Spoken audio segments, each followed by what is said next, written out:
이제 하나님 말씀 마태복음 18장 21절부터 끝절에 있는 말씀을 함께 나누고 하나님 말씀에 귀를 기울이고 은혜 받기를 원합니다. 마태복음 18장 21절 이미 찾으신 줄 알고 제가 먼저 봉독해 드리겠습니다. 그때에 베드로가 나와 이르되 주여 형제가 내게 죄를 범하면 몇 번이나 용서하여 주리까? 7번까지 하오리까? 예수께서 이르시되 내게 이르노니 7번뿐 아니라 7번을 70번까지라도 할지니라. 그러므로 천국은 그 종들과 결산하여 하던 어떤 임금과 같으니 결산할 때에 10,000달란트 빚진 자 하나를 데려오매 갚을 것이 없는지라 주인이 명하여 그 몸과 아내와 자식들과 모든 소유를 다 팔아 갚게 하라 하니 그 종이 엎드려 절하며 이르되 내게 참으소서 다 갚으리이다 하거늘 그 종의 주인이 불쌍히 여겨 놓아 보내며 그 빚을 탕감하여 주었더니 그 종이 나가서 자기에게 100데나리온 빚진 동료 한 사람을 만나 붙들어 목을 잡고 이르되 빚을 갚으라 하매 그 동료가 엎드려 간과하여 이르되 나에게 참아 주소서 갚으리이다 하되 허락하지 아니하고 이에 가서 그가 빚을 갚도록 옥에 가두었거늘 그 동료들이 그것을 보고 몹시 딱하게 여겨 주인에게 가서 그 일을 다 알리니 이에 주인이 그를 불러다가 말하되 악한 종아 내가 빌기에 내가 내 빚을 전부 탕감하여 주었거늘 내가 너를 불쌍히 여긴 것 같이 너도 내 동료들을 불쌍히 여김이 마땅하지 아니하냐 하고 주인이 노하여 그 빚을 다 갚도록 그를 옥졸에게 넘기니라. 35절은요 여러분 한 주간 살아가는데 주시는 요절의 말씀으로 암송도 하시고 마음에 새기기를 바라면서 35절 같이 읽겠습니다. 너희가 각각 마음으로부터 형제를 용서하지 아니하면 나의 하늘 아버지께서도 너희에게 이와 같이 하시리라. 아멘. 지난주는 포도나무의 비유를 말씀드렸죠. 포도나무의 비유를 통해서 포도나무의 열매를 많이 맺어 하나님께 영광을 돌리자 그랬습니다. 과연 우리는 얼마나 열매를 맺고 있는 신앙인지. 열매를 맺는 신앙은 주님이 내 안에, 내가 주님 안에. 그래서 주님의 말씀이 내 안에 있어야 말씀을 통해서 열매를 맺는다. 여러분, 사랑하는 여러분, 많은 열매를 맺고 하나님께 영광 돌리는 삶이 되기를 간절히 축복합니다. 오늘은 탕감의 비유라고도 말할 수 있지만 용서라는 단어가 더 쉬울 것 같아서 오늘 제목을 따라하십시다. 용서의 비유. 왜 용서해야 되는지, 왜 용서가 왜 이렇게 어려운지, 또 용서하지 않으면 우리 안에 불편함이 참 많잖아요. 그 비유에 대해서 우리 함께 생각해 보면서 한 해가 가기 전에 용서해야 될 이유들을 찾고 함께 화해하고 용서하면서 여러분 마음에 더 큰 기쁨이 넘치는 은혜가 있기를 간절히 축원합니다. 베드로가 예수님께 묻습니다. 몇 번 용서하면 될까요? 근데 예수님이 대답하기도 전에 자기가 대답합니다. 7번 하면 되겠죠? 그 말의 뜻은 당시 문화적으로 3번 정도 용서해 주면 최고라고 생각했던 시대예요. 그러니 베드로가 7번 용서하면 되겠죠. 이 말의 베드로의 뜻은 뭐냐요? 충분하죠? 난 이런 사람입니다. 7번까지는 내가 하겠습니다. 그러나 주님께서는 뭐라고 말씀하십니까? 7번을 70번까지라도 해줘라. 그러니까 오늘 이 말씀 속에서 저와 여러분은 딱 77, 49, 490번만 용서합시다. 그런 뜻이 아니겠죠? 이 말의 뜻은 뭐예요? 용서는 끝이 없는 거야.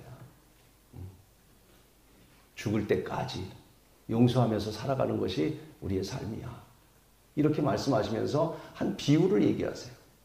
한 임금이 10,000달란트 빚진 자를 불러다가 너 갚아라. 그랬더니 못 갚겠다는 거예요. 놀랍게 그 임금님이 탕감해 줍니다. 얼마나 감격했겠어요. 돌아가는 길에 자기에게 빚진 사람을 만났는데 100데나리온 빚진 자를 만났어요. 성경에 보니까 그의 목을 잡았다고 했어요. 그리고 빚을 갚으라 했더니 못 갚는다고 하니까 그를 옥에다 갖다 가둬두고 말았어요. 이 비유의 말씀을 하시면서 가장 오늘 마지막 여러분과 제가 읽은 끝절 35절의 말씀을 통해서 주님이 이렇게 말씀하시죠. 형제를 용서하지 않으면, 오늘 그 말씀입니다. 너들 용서하지 않으면 나도 용서하지 않을 거야. 오늘 여러분 주님의 말씀 잘 들으시기 바랍니다. 형제 용서하지 않으면 나도 절대 너 용서하지 않아. 형제 용서하고 주님의 용서를 받으시겠습니까? 아니면 여러분 언제까지 원수와 같은 마음을 갖고 살면서 주님께 용서 못 받는 그런 불행한 사람이 되겠습니까? 오늘 우리는 용서하며 살 수 있도록 오늘도 성령님께서 여러분의 마음을 만져주실 수 있기를 원합니다. 그래서 지금까지 쌓였던 것들 가운데 오늘도 용서하는 은혜가 오늘 우리 마음속에 풍족해져서 여러분 마음에 더 큰 은혜와 평강과 기쁨이 넘치는 귀한 말씀이 되기를 주의 이름으로 축원합니다. 용서에 대한 말씀을 명언들을 많이 하셨어요. 헨리 나우엔이라고 하는 분, 영성신학자고요. 하버드 출신이고요.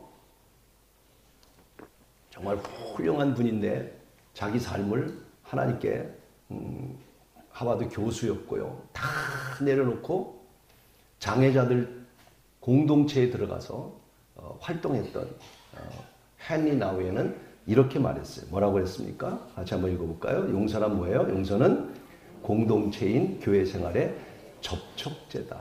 이 헨리 나우엔은 굉장히 공동체 생활을 많이 했습니다. 공동체 생활하다 보니까 등지는 일이 많은 거예요.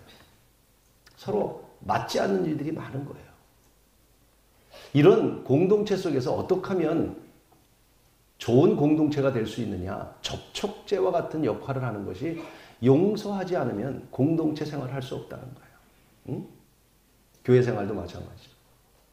여러분 용서하지 않고 교회 생활을 하다 보면 얼마나 힘들어요. 주일날마다 올 때마다 그 원수를 만나야 되니까. 얼마나 괴로워요.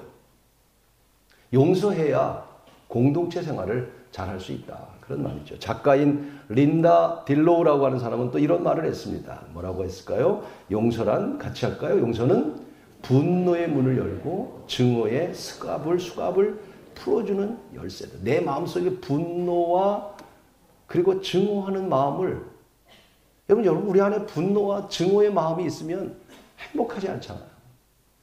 이걸 풀어줄 수 있는 게 뭐냐? 용서라는 거예요.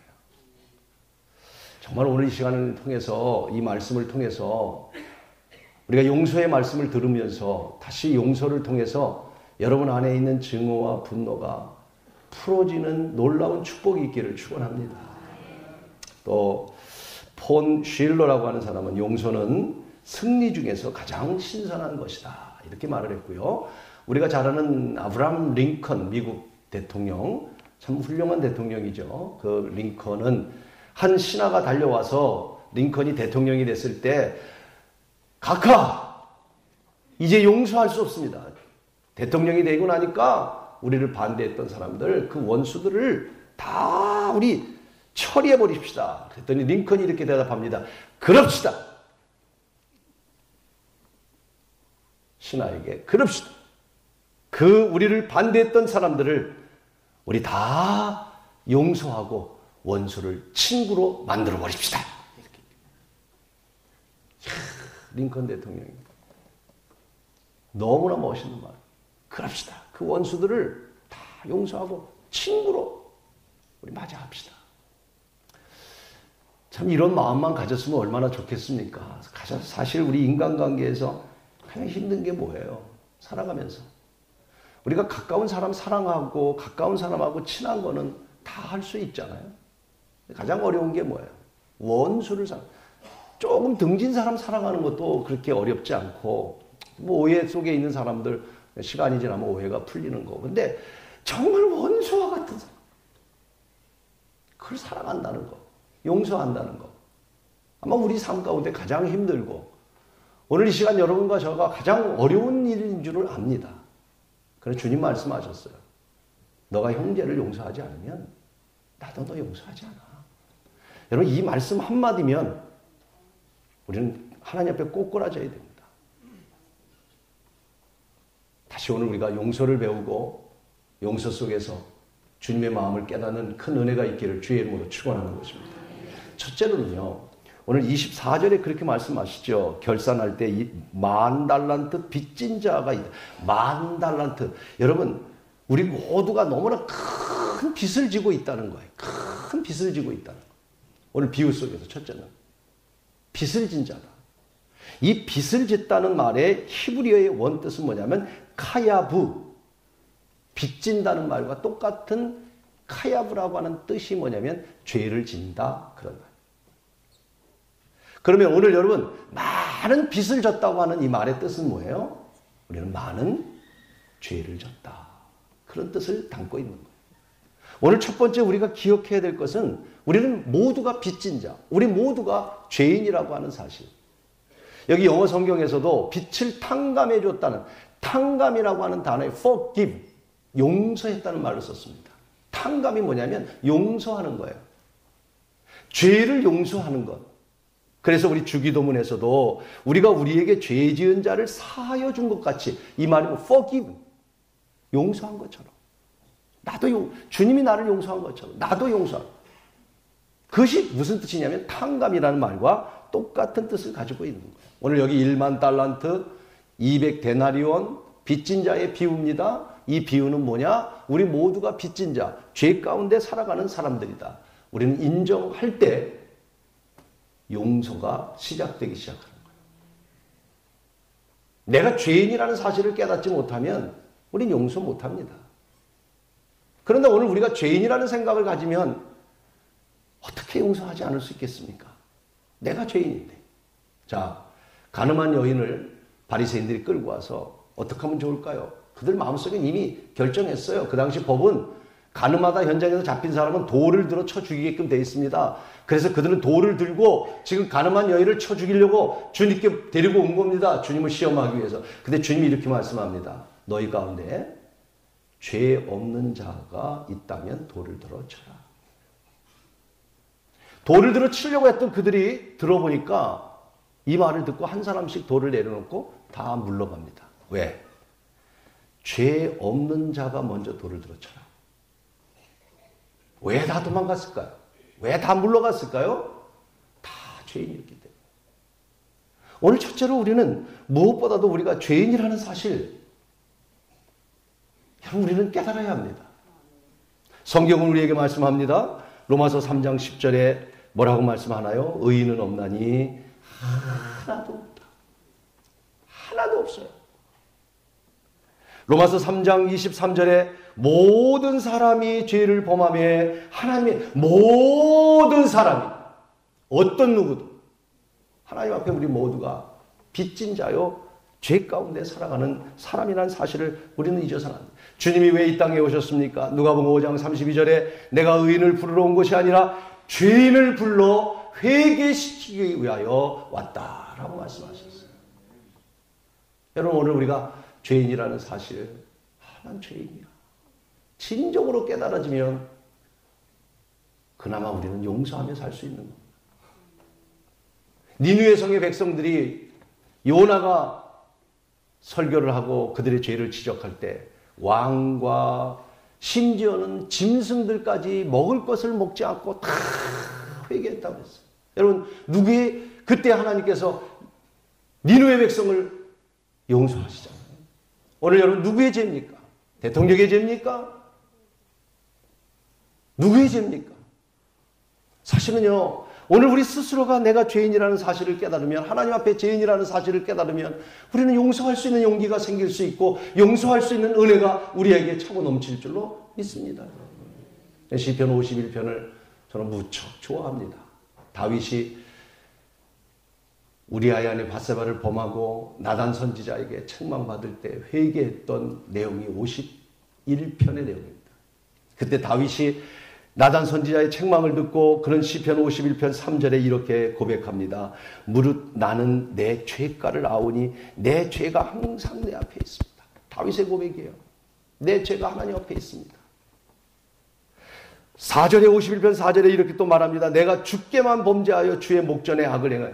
여러분, 주께만 범죄했다는 이 말을 들어보면 다윗이 어떻게 보면 교만하구나, 하나님 앞에만 죄를 짓고 다른 사람한테는 죄를 안 져. 그런 뜻이 아니에요. 다윗은 그 당시 왕이에요. 왕은 죄를 져도 죄가 없는 거예요. 그렇게 표현하는 거예요. 그런데 왕이었던 다윗이 하나님 앞에 서니까 내 앞에 내 죄가를 아오니 내가 항상 내 앞에 죄가 있나이다. 하나님 앞에 죄인이라는 사실을 다윗이 깨달은 거예요. 그래서 마틴 루터가 종교개혁을 일으켰던 마틴 루터가 주석을 쓰면서 이 시편 51편 하나님 앞에라고 하는 말을 코람데오, 오늘 중창단 이름이 코람데오 맞죠? 코람데오, 하나님 앞에는 우리가 죄인이다. 이 사실을 깨달으면 오늘 정말 여러분, 저와 여러분이 주님 앞에 우리가 진정한 죄인이라는 걸 깨닫는다면 진정한 그리스도인이요, 그 주님 앞에 죄인임을 깨달을 때 우리는 작은 형제의 잘못도 용서하는 것이 당연하고 용서할 수 있는 은혜가 우리에게 있을 줄로 믿습니다. 신학자 칼 발트는 이런 말을 했습니다. 예수를 믿으면서 두 가지를 깨닫지 못하면 그리스도인이 아니다 그랬어요. 두 가지. 여러분도 깨달으시고 칼 발트의 얘기예요. 첫째는 내가 얼마나 귀한 존재인가를 깨달으라는 거예요. 할렐루야 여러분. 하나님의 형상대로 창조됐고 나를 위해서 주님이 십자가에 죽으셨고 죽으신 예수 그리스도를 믿음으로 여러분이 하나님의 자녀가 되었기 때문에 오늘 이 자리에 계신 여러분 귀한 존재라는 것 깨달으시기를 바랍니다. 아무리 못난 것 같고 아무리 부족한 것 같고 아무리 연약한 것 같아도 칼 발튼 얘기해요. 여러분 자신이 귀한 존재라는 걸 깨달을. 두 번째 뭐라고 말하냐면 당신이 큰 죄인이라는 것을 깨닫지 못하면 그리스도인이 아닙니다. 당신의 죄가 얼마나 컸으면 하나님의 아들 예수 그리스도가 십자가에 죽어야 그 죄를 용서받았다고 말한다면 당신이 얼마나 큰 죄인이라는 것을 깨닫고 살아가야 진정한 그리스도인이다라고 칼 발트는 얘기합니다. 사랑하는 여러분, 의롭게 여기지 마십시오. 사랑하는 여러분, 정죄하지 마십시오. 사랑하는 여러분, 우리는 모두가 큰 빚을 진 죄인이라는 사실을 깨닫고 오늘도 죄인인 우리들이 함께 용서하며 살아갈 수 있는 귀한 공동체, 귀한 신앙이 되기를 주의 이름으로 축원하는 것입니다. 두 번째로는 27절에 이렇게 말씀합니다. 27절 말씀 여러분이 한번 읽어보시겠습니까? 27절 시작.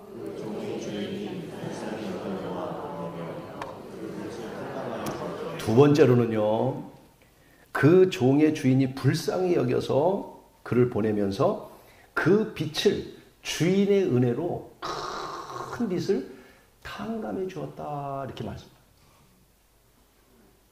여러분 이 1만 달란트는 어느 정도 될까요? 여러분 우리 과거의 1만 달란트를 주석가가 말하기를 1만 달란트는 어느 정도 되냐면 국가의 빚을 진 그 당시에 한 나라가 국가의 빚진 정도가 1만 달란트로 이렇게 쉽게 이해하기 위해서 그렇게 표현해요. 1만 달란트. 그러면 지금 시대로 표현해서 우리나라로 표현해 봅시다. 우리나라가 빚진 게 얼마인지 아세요? 여러분 전혀 빚진 거 관심 없죠. 그죠? 나라가 빚진 거. 우리나라도 위태합니다. 이 빚이 감당 못하면 어떻게 되는 거예요? 나라가 넘어가는 겁니다. 근데 우리나라가 지금 빚진 것이 605조라고 그럽니다. 실감이 안 나시죠? 너무 크니까. 개인으로 말씀드릴게요. 우리나라 전 국민이 다 어린 갓난아기까지 포함해서 한 사람당 얼마씩 빚을 져고 있냐면 1175만 원씩 빚지고 있는 다 우리가. 이렇게 좋은 세상에 오늘 이 1만 달란트는 그러한 것으로 표현하면 될 것 같아요. 그러니까 무슨 말이 감당할 수 없는 거예요. 그래서 그 빚을 갚으라고 그랬더니 못 갚는다고 그러니까 뭐라고 말합니까? 아내나 또 너 자식이나 또 너 몸이나 내 소유물. 자, 오늘 성경을 보세요. 뭐라고 말씀하셨는지 보십시오. 25절을 보세요. 25절 시작. 갚을 것이 없는지라 주일이 명하여 그 몸과 아내와 자식들과 모든 소유를 다 팔아 갚아라. 자식이라도 다 팔아. 그 당시에 그래서 노예로 사는 거예요. 평생 노예로 살아가는 거예요. 갚을 수 없으니까. 너무 크니까. 그런데 여러분, 놀라운 일이 생겼어요. 이것을 오늘 깨달아야 돼요. 내가 너무 많아서 갚을 수 없는데 주인이, 임금님이 뭐라고 하는 거니? 오케이! 내가 너의 1만 달란트를 탕감해 주겠다고 말씀합니다. 할렐루야, 여러분. 이 말씀을 가만히 묵상해 보세요. 십자가 위에서 주님을 생각해 보세요. 감당할 수 없는 큰 죄를 졌는데 십자가 위에서 주님이 말씀하십니다. 내가 너의 죄를 위하여 십자가에 죽었으니 내가 너의 모든 죄를 용서하노라 라고 말씀합니다. 오늘 사랑하는 여러분, 십자가 위에서 죽으신 예수 그리스도의 그 십자가의 은혜를 가슴 깊이 기억하고 갚을 수 없는 엄청난 1만 달란트의 빚을 탕감받은 하나님의 은혜 가운데 산다는 사실을 정말 이 확신을 갖고 살아간다면 오늘 우리는 어떤 환경 속에서도 그래도 용서하며 살아갈 수 있는 마음이 여러분 안에 일어나게 될 줄로 믿습니다. 보십시오. 스데반 집사가 돌에 맞아 죽게 됩니다. 스데반이 설교를 하니까 성경에 뭐라고 표현했어요? 설교할 때 마음이 찔려 그들이 귀를 막고. 여러분, 중요한 얘기예요. 하나님의 말씀을 듣고 하나님의 말씀이 우리에게 들릴 때 마음에 찔리니까 하나님의 말씀을 안 들으려고 그래요. 귀를 막아요. 그러니까 돌을 들게 되는 거죠. 그래서 스데반을 쳐 죽이려고 돌을 들고 스데반을 쳐 죽입니다. 그때 스데반이 죽으면서 아버지, 내 영혼을 받으시옵소서. 아버지, 내 영혼을 받으시옵소서. 그리고 여러분, 돌로 자기를 치는 그들을 향하여 저들의 죄를 사하여 주시옵소서. 무엇 때문에 스데반이 돌에 맞으면서도 용서할 수 있었을까요? 십자가의 은혜 때문에. 그 큰 죄를 십자가의 은혜로 나를 용서해 주셨다는 그 하나님의 은혜 때문에 돌에 맞으면서도 용서할 수 있었던 거예요. 바울이 여러분 그렇게 매를 맞고 그렇게 감옥에 가고 그런 가운데도 일평생을 살고 난 다음에 바울이 고백합니다. 하나님의 은혜였다고. 어떻게 그 고난 속에서 그것이 하나님의 은혜라고 말합니까? 하나님의 십자가 위에서 독생자 예수 그리스도를 주신 그 은혜가 너무 크기 때문에 여러분, 십자가의 은혜를 갖고 살아가는 여러분이 되기를 바랍니다. 그러면 그 은혜 가운데 우리는 은혜롭게 살 수 있고, 십자가의 은혜를 기억하는 사람들은 그 십자가의 용서 속에 우리도 용서하며 살아갈 수 있는 힘과 용기가 여러분에게 있을 것이고, 그 용서 가운데 평안을 얻는 여러분이 되기를 축원하는 것입니다. 요한 웨슬레를 보세요. 웨슬레가 6살 때 불이 났어요. 서재에 불이 나서 요한 웨슬레를 마지막 구출해서 딱 데리고 나온 순간 그 건물이 폭삭 주저앉았어요. 그러니까 순간적이었다는 거예요. 순간적. 그래서 웨슬레는 늘 평생 다니면서 뭐라 하냐면 불꽃 가운데 구원받은 소시계와 같다고 그렇게. 응? 늘 웨슬레는 마음속에 그 불꽃 가운데서 나를 구원하신 하나님의 은혜, 그 감격을 잃어버리지 않은 거예요. 그렇기 때문에 웨슬레는, 여러분, 영국의 감리교의 창시자 웨슬레는 그 은혜를 깨달았기 때문에 그 은혜 속에서 경건한 삶을 살고, 그 은혜 속에서 남을 도우면서 살고, 그 은혜 속에서 용서하며 살고. 사랑하는 여러분, 그 은혜가 우리 안에도 있기를 원하는 것입니다.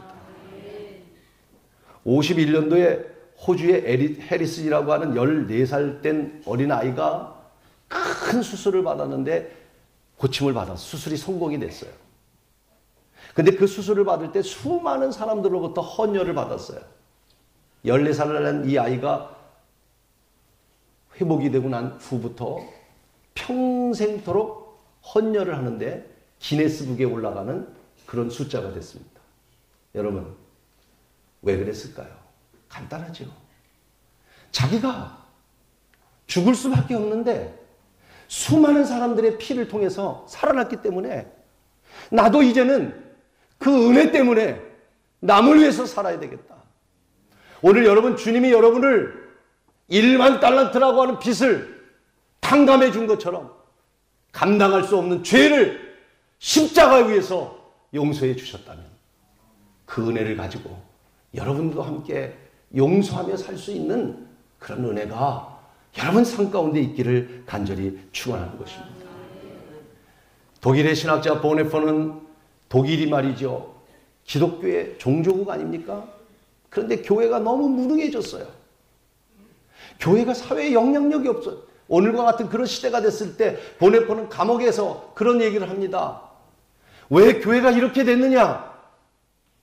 왜 교회의 사회에 정의가 없느냐? 왜 교회가 이렇게 무능해졌느냐? 그러면서 이런 말을 합니다. 교회가 무능해진 이유는 하나님의 은혜를 값싼 은혜로, 여러분 굉장히 중요한 표현을 했어요. 값싼 은혜. 믿기만 하면 주는 은혜. 교회만 다니면 주는 은혜. 은혜라고 말만 하면 주는 은혜. 하나님의 은혜를 값싼 은혜로 받기 때문이다. 그러면서 값싼 은혜를 뭐로 표현했냐면 회개 없는 삶, 변화 없는 믿음, 고백 없는 세례, 교제 없는 성찬, 희생 없는 삶, 헌신 없는 그리스도인. 왜? 하나님의 은혜를 값싸게 여기니까. 오늘 여러분, 우리는 값싼 은혜가 아닙니다. 하나밖에 없는 독생자 예수 그리스도가 십자가 위에서 내 죄가 얼마나 컸으면 생명을 바쳐 우리의 생명을 구원해 줬다면 그 은혜를, 십자가의 은혜를 정말 감격하며 그 은혜를 가슴에 품고 오늘도 함께 용서하며 살아갈 수 있는 귀한 은혜가 우리 모두에게 있기를 축원하는 것입니다. 마지막 33절 우리 여러분 읽어보시면 뭐라고 말씀합니까? 33절에 내가 너희를 불쌍히 여김같이 너도 내 동료를 불쌍히 여김이 마땅하지 아니야. 여러분, 내게 빚진, 나도 용서받았으니 내게 빚진 자들 불쌍히 여기라고 하는 말씀입니다. 자, 1만 달란트에 대한 얘기를 드렸어요. 자, 한 사람은 얼마를 빚졌어요? 1만 달란트. 1만 달란트. 근데 탕감을 받았던 이 1만 달란트 탕감을 받은 사람이 가다가 자기에게 빚진 사람을 만났어요. 얼마 빚졌어요? 200데나리온이에요. 달란트가 아니에요. 화폐 단위가 달라요. 그렇죠? 이 차이가 얼마가 되느냐?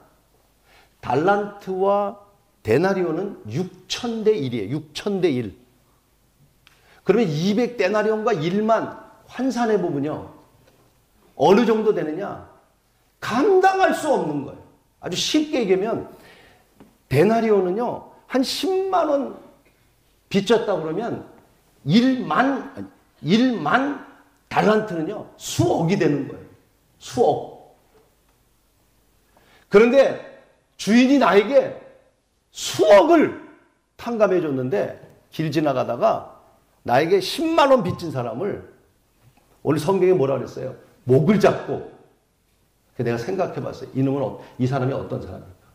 결론을 내렸어요. 나쁜 놈. 그런데 이 말씀을 전하다가 준비하다 그 나쁜 놈이 누군가 봤더니 웃고 있는 우리들이에요. 나쁜 놈들. 우리가 나쁜 놈들이더라. 남의 눈 속에 있는 티를 보면서 내 눈 속에 있는 들보를 발견하지 못하는 나쁜 놈들. 용서하지 않는 나쁜 놈들. 사랑하는 여러분, 정말 감당할 수 없는 큰 것을 용서받았다면 오늘 우리도 빚진 자의 마음을 가지고 불쌍히 여기면서 우리도 살아가는 것이 우리의 당연한 일일 것이라 생각이 되어집니다. 창세기 50장에 여러분, 요셉이 어떻게 보면 클라이막스죠. 애굽에 팔려가고 총리가 되고 흉년이 들어서 형제들이 다 찾아오죠. 그때 11명의 형제가 요셉 앞에 무릎을 꿇습니다. 그리고 성경에 보니까 거짓말을 합니다. 뭐라고 거짓말하는 거 아니? 아버지가 죽으면서 유언을 했는데 아버지가 너를 만나면 용서하라고 했다. 용서해라. 여러분, 요셉을 판 형들입니다. 얼마나 요셉의 마음속에 용서하고 싶은 마음이 없었겠어요. 그러나 그 말을 듣고 요셉은 울었다라고 표현해요. 울었다. 여러분, 오늘 주님의 은혜를 생각하면서 우시기를 바랍니다. 그 눈물을 통해서 우리도 함께 용서하며 살아갈 수 있는 은혜가 있기를 축복합니다. 용서해야죠. 어려운 일이죠. 저는 우리 아프리카 남아공의 대통령이었던 우리 만델라, 넬슨 만델라의 이야기를 마지막으로 여러분에게 말씀을 드리려고 합니다. 여러분, 흑인으로서 해방운동을 하고 그리고 감옥에서 27년 동안 있다가 나와서 최초 흑인으로서 남아공의 대통령이 된 말된 평화상도 받았죠. 예? 그 만델라가 대통령이 되고 났을 때에 어떻게 나라를 운영해 갈까? 얼마나 27년 동안 감옥에 있으면서 원한이 많았겠습니까? 그래서 주변에서는 우리말로 말하면 적폐청산. 그동안 당한 고난 싹 바꿉시다. 그럼 만델라는 그렇게 하지 않았어요. 화해의 정치를 했어요.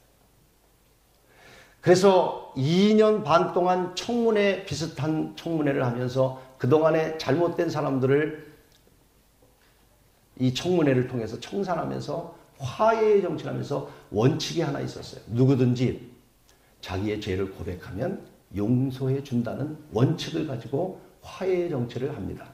그때 있었던 사건입니다. 반드브렉이라고 하는 경찰관이 18살 소년을 과거에 총살해 죽여서 그 아이를 불태운 사건이 있었어요.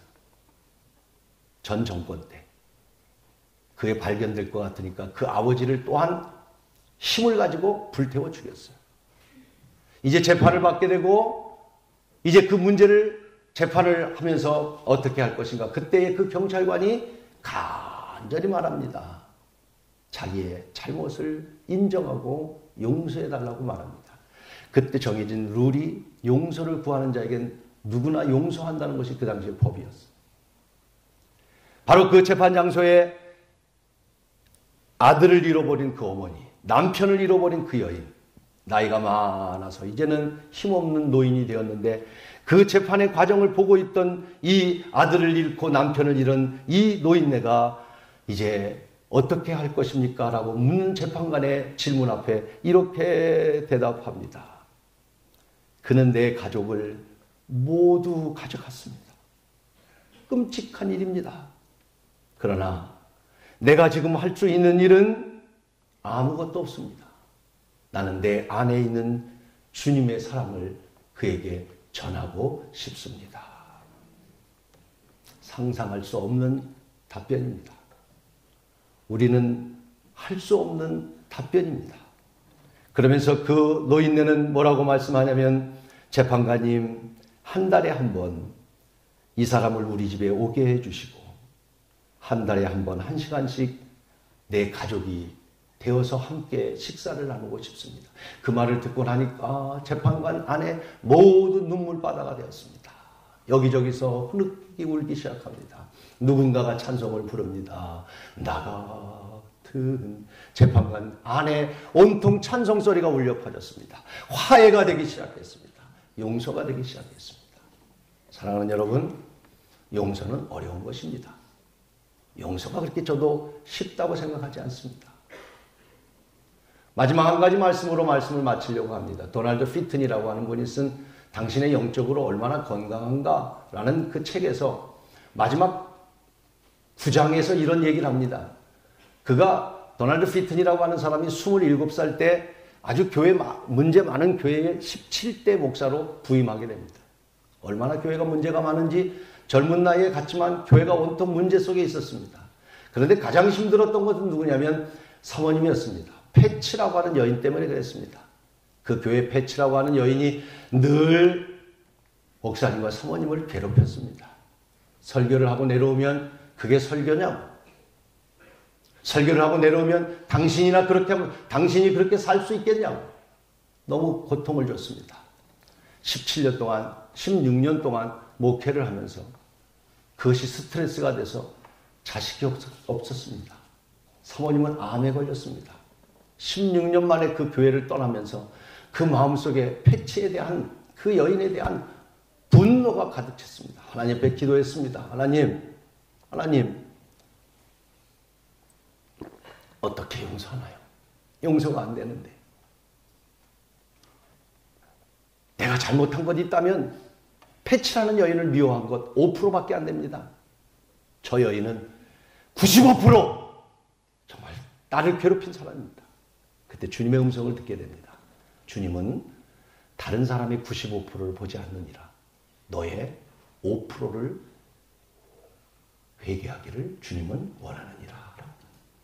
그때 이 사모님은 패치에 대한 주님에 대한 그 은혜와 사랑 때문에 용서의 마음을 갖고 마지막 화해하며 교회를 떠나가는 이야기가 담겨져 있습니다. 사랑하는 여러분, 용서가 그렇게 쉽지는 않을 것입니다. 그러나 한 해가 다 가기 전에 때로는 교회 안에서 용서하지 못하는 그런 마음을 갖고 신앙생활한다면 우리는 다시 귀를 기울입시다. 혹 여러분의 가정생활 속에서 또 여러분의 사회생활 속에서 용서하지 못할 일들이 없지 않아 있을 것입니다. 우리 한 주간 기도하며 우리 용서의 마음을 가질 수 있도록 하나님의 은혜로 여러분 안에 채워지는 놀라운 축복이 있기를 주의 이름으로 축원합니다.